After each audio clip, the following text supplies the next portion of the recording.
하나님의 말씀 마가복음입니다. 11장 12절에서 14절 그리고 20절에서 25절 이렇게 두 부분을 보겠습니다.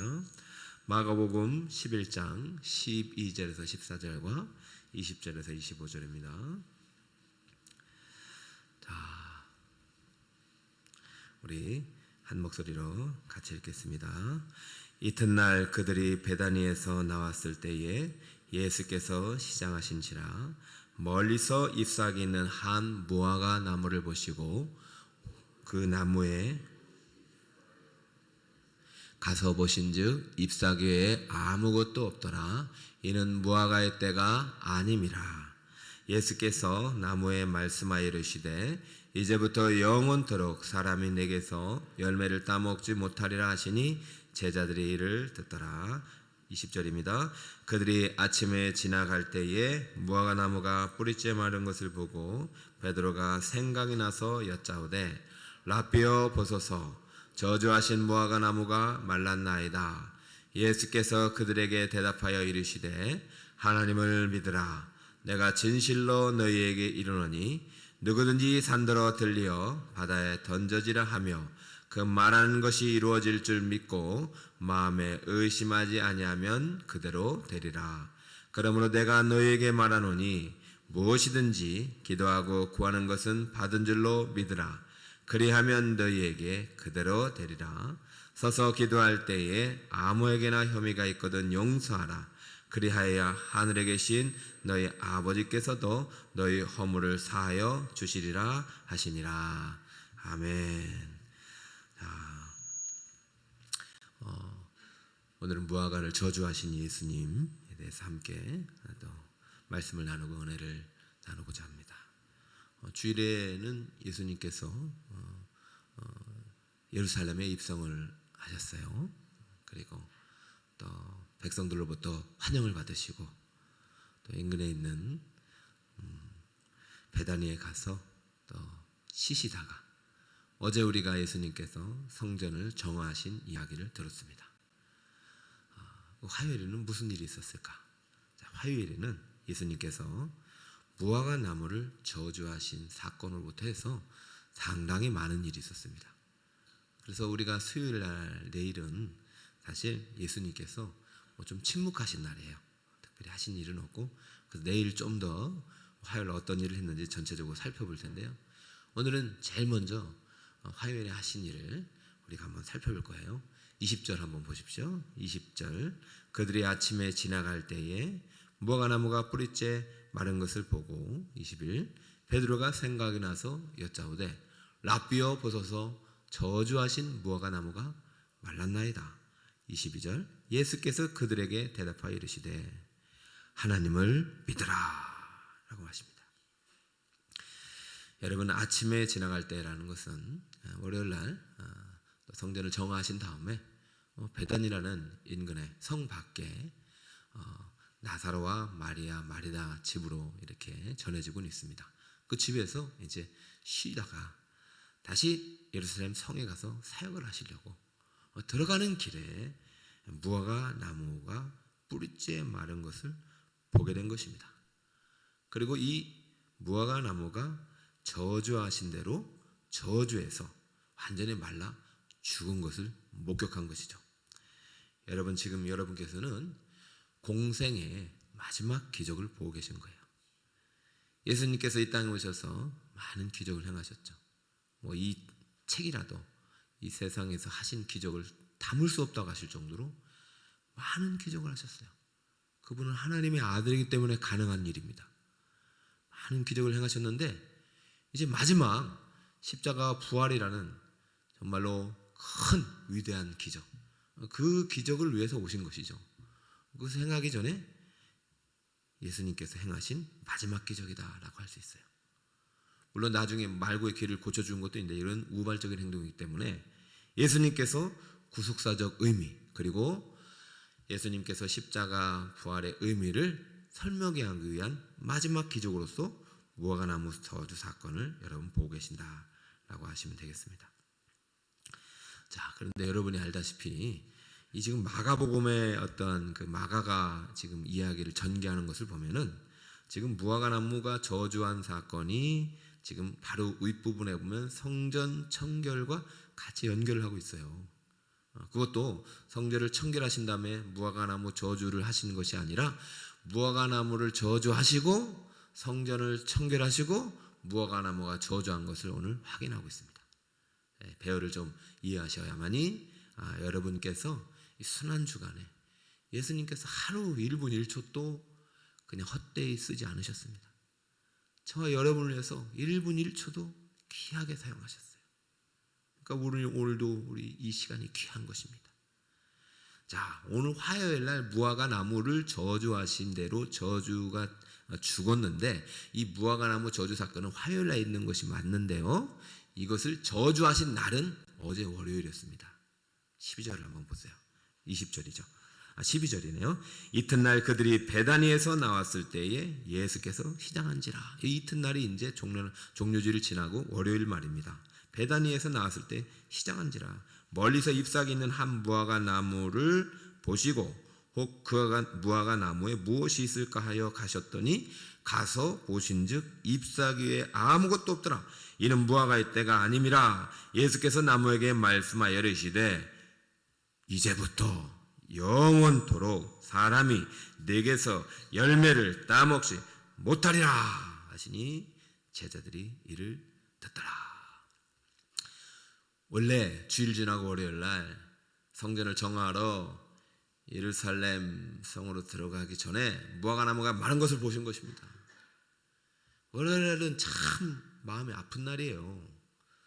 성전 가서 성전에 더럽혀진 것을 보고서 다 엎으시기 전에 이미 무화과 나무에 열매가 없는 것을 보셨어요. 여러분, 신앙생활, 열매 없는 신앙생활은 죽은 가짜 신앙입니다. 믿음이 있는데 행함이 없다? 가짜이죠. 예수를 믿으면 구원을 받습니다. 그런데 믿음이 있는데 행함이 없다? 참 믿음이 아닌 거예요. 예수님이 얼마나 많은 기적을 행하셨습니까? 얼마나 많은 능력을 행하셨습니까? 얼마나 많은 말씀을 행하셨습니까? 근데 지나가다가 무화과 나무를 딱 보는 순간 이 열매 없이 잎사귀만 무성하고 아무것도 맺지 않는 이 무화과 나무를 보니까 여러분, 무화과 나무, 포도나무는 이스라엘 백성을 상징하죠. 하나님의 택한 백성을 상징하는 거예요. 선민을. 하나님께 택함 받았다고 생각하고 하나님을 믿는다고 입술로는 떠들면서 아무런 열매를 맺지 못하고 거룩한 삶을 살지 못하는 이스라엘 백성들이 생각난 것이고, 만약에 내가 마지막 십자가 부활의 사건을 통해서 내가 하나님의 아들 메시아임을 증거함에도 불구하고 그것을 받아들이지 못하면 이 무화과 나무, 열매 없는 무화과 나무처럼 저주를 받고 죽을 것이다 라는 선언을 합니다. 자, 여러분, 이 무화과 나무 저주 사건은요, 하나님께서 선민 자격을 상실한 채로 입술로만 하나님을 믿는다고 하고 존경한다고 하는 죽은 종교의 틀을 가지고 있는 모든 사람들을 향하여 선포하신 것입니다. 어쩌면 이것이 그 시대의 유대교를 향한 심판의 선언일 수도 있고, 무화과 나무를 저주한 것이 또 오늘날 우리 한국교회, 세계교회, 하나님 말씀을 믿는다고 하면서 하나님이 정해준 법대로 살지 않고 인간의 법을 만들고 남과 여를 하나로 만들고 종교 차별법을 만들고 그렇잖아요. 동성혼을 인정하고. 저는 이 시대에 두렵습니다. 음란과 살인과 폭력과 이런 것을 행함에도 불구하고 이런 것들을 저지할 수 있는 법은 실종되고, 저는 이 나라를 향하여 하나님이 지금 저주하고 있다. 여러분, 겸허히 이 말씀을 받아들여야 합니다. 십자가 부활의 사건은요, 우리에게 구원의 사건이 되지만 심판의 사건입니다. 끝까지 회개하지 않고 돌아오지 않으면 이 무화과 나무처럼 죽는 것입니다. 자, 무화과 나무 사건을 통해서 이스라엘 백성, 믿음 없는 종교의 형식만을 남은 그들을 향하여 하나님이 심판을 선언하고 있는데, 또 하나의 선언이 있어요. 믿지 않는 자들을 향하는 십자가 부활은 믿지 않는 자를 향하는 심판의 메시지지만 믿는 자들을 향하는 구원의 메시지예요. 자, 무화과 나무도 영원히 마르듯이 영원한 형벌이 있습니다. 영원한 지옥이 있습니다. 그렇다면 그 반대편에는 예수를 믿는 자가, 십자가 부활을 믿는 자가 누릴 영원한 생명이 있고 영원한 구원이 있고 영원한 약속이 있다는 사실을 믿으시길 축복합니다. 자, 그 이야기를 지금 20절부터 지금 하고 있는데, 20절에 보면 누가 이런 말을 하냐면, 그들이 아침에 제약할 때에 무화과 나무가 뿌리째 마는 것을 보고 베드로가 생각이 나서 여짜오되 랍비여 보소서 저주하신 무화과 나무가 말랐나이다 이래요. 여러분, 참 재밌는 표현입니다. 왜냐하면 어제 월요일날 무화과 나무를 저주했을 때는 아무 생각이 없었어요. 저주하시나 보다. 그런데 그 다음날 보니까 무화과 나무가 어떻게 됐습니까? 말라서 죽어버렸어요. 신기한 거예요. 여러분, 지나가다가 벚꽃이 있어요. 벚꽃은 금방 꽃이 떨어지니까 몰라도 사과나무나 감나감이 있단 말이죠. 아니, 지나가다가 저주를 했는데 그 다음날 이게 완전히 말라서 죽어버렸다면 이것은 보통 일은 아닙니다. 베드로가 생각할 때 이것이 기적인 것이죠. 베드로가 생각이 나서 여짜오되 주여 랍비여 보소서 저주하신 무화과가 말랐나이다. 자, 이렇게 놀라워하는 베드로를 보시고 예수님은 놀라고 있습니다. 여러분 아시겠어요? 여러분, 이건 놀랄 사건이 아니죠. 얼마나 많은 기적을 행하셨나요?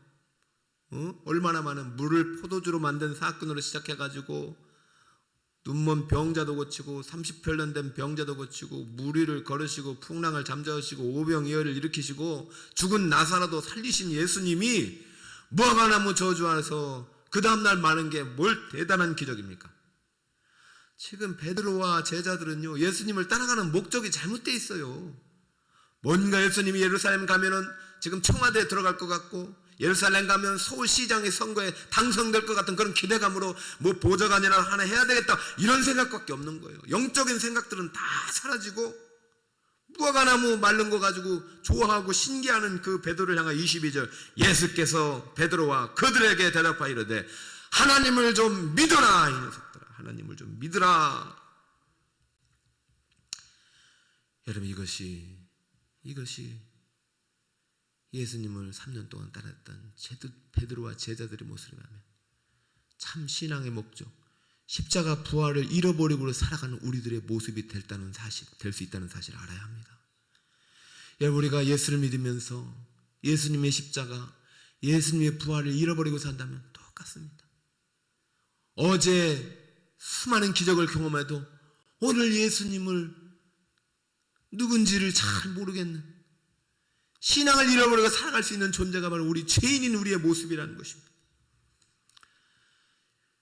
종교의 형식과 틀만 남아있는 유대인을 향하여 심판을 선언하신 예수님은 그러나 끝까지 예수님을 따라오고 예수님을 믿는 하나님의 백성들에게는 지금 이 시간에도 구원의 약속과 선민을 향한 하나님 나라의 언약을 선포하고 계십니다. 23절을 보세요. 내가 진실로 너희에게 이르노니 누구든지 산더러 들려 바다에 던져지라 하며 그 말하는 것이 이루어진 줄 믿고 마음에 의심하지 아니하면 그대로 되리라. 24절 그러므로 내가 너희에게 말하노니 무엇이든지 기도하고 구하는 것은 받은 줄로 믿으라. 그리하면 너희에게 그대로 되리라. 할렐루야. 저는 이 말씀이 너무 감사해요. 예수님은 십자가 대속의 죽음을 앞두고도 죽음 이유를 생각하시는 거예요. 내가 이렇게 죽고 내가 이렇게 피 흘리고 3일 만에 부활한 이후에 구속을 완성하신 예수의 이름으로 무엇이든지 믿고 구하고 기도하면 어떻게 된다? 그대로 되는데, 비유가 뭡니까? 이제는 무화과 나무가 이제는 이 산을 저 바다에 던져지라 하도 그대로 될 것이요. 네가 기도하고 구하는 것은 받은 줄로 믿으라. 그대로 되리라. 할렐루야. 여러분, 이 얘기 몇 번이나 합니까? 이 얘기 몇 번째입니까? 얼마나 많이 합니까? 구하라, 찾으라, 두드리라. 그리하면 그대로 되리라. 예수님께서 마지막 다락방 강화에서도 너희가 내 이름으로 무엇이든지 구하는지 내가 행하리라. 아버지께로 가기 때문에다. 네가 믿는 대로 되리라. 여러분, 예수님 내일 모레 이제 좀 있으면 십자가 못 박아 죽으시는데도 너희가 믿고 구하는 것은 받은 줄 믿으라. 이 무화과 나무를 저주한 대로 저주해서 죽는듯이 너희도 그대로 되리라. 이렇게 하나님께서 계속해서 약속하셔요. 여러분, 이거 믿는 자에게 주신 하나님의 언약의 선물임을 믿으시기 바랍니다. 우리는 주일날 언약과 하나님 나라를 배웠잖아요. 이 성경은 약속의 말씀으로 가득해요. 여호수아 1장 말씀에도 충분히 하나님 우리에게 주신 큰 언약의 약속이 있듯이 지금 성경 전체는 하나님의 약속으로 가득합니다. 오늘도 약속합니다. 내가 너에게 말한다. 무엇이든지 기도하고 구하는 것은 받은 줄로 믿으라. 그리하면 너에게 그대로 되리라. 할렐루야. 저는 너무 마음이 이번 주간 참 좀 슬퍼요. 왜냐하면 저는 기도한 대로 된다고 믿기 때문이죠. 그래서 신년 특별 새벽 기도도 여러분이 기도한 대로 된다고 믿습니다. 지금도 하나님 일하고 계십니다. 그래서 저는 이 고난주간 특별 새벽 기도도 정말 많은 성도를 초청해서 기도하게 하려고 했어요. 그것이 예수님이 십자가에 못 박혀 죽으신 이유입니다. 생각해 보세요. 어제 뭘 하셨어요? 성전을 정하셨잖아요. 왜? 기도하는 집이니까. 오늘 지금 무화과를 저주하셨잖아요. 왜? 너희가 기도하고 믿고 구하는 대로 주시니까. 아버지시니까. 그러므로 예수님이 십자가의 구속의 의미는 우리가 예수를 믿고 구하는 자에게 하나님이 주시겠다는 약속이 담겨 있는 것이고, 그 약속을 받은 자는 하나님의 자녀라는 증거라는 것을 오늘 가르쳐주고 있는 것이에요. 사랑하는 여러분, 우리가 주님의 고난을 동참한다는 것, 고난으로 끝나는 것이 아닙니다. 죽음으로 끝나는 것이 아닙니다. 죽음 뒤에 부활이 있다는 사실을 믿으시기 바랍니다. 그러면 여러분이 지금 절망 속에서, 어둠 속에서 이 시대를 살아간다 할지라도, 이 재앙 앞에 우리가 아무것도 할 수 없는 무력한 인간이라 할지라도 예수님은 이 재앙의 때도 물리칠 수 있는 분이시고, 예수님이 재앙 중에도 우리에게 우리의 진노를 다 쏟지 않으시고 긍휼을 베푸시사 지금 이때 우리가 기도하고 함께 구하는 모든 것들을 약속대로 이루어 주실 수 있는 전능하신 하나님을 믿고, 여러분 오늘 화요일입니다. 여러분 주님의 고난에 동참하면서 또 할 수 있다면 여러분 또 기도의 제목도 쓰시고 또 하나님께 기도도 올리시고, 이 한 주간 주님께 기도하는 것, 이 산이 옮겨지듯이 여러분의 절망의 산, 어둠의 산, 또 불가능의 산도 다 옮겨져 하나님의 약속의 응답의 주인공이 되시는 여러분 되시기를 예수님 이름으로 축원드립니다. 아멘. 우리 주제 찬송 한번 해볼까요? 주의 손에 나의 손을 보게고. 주보혈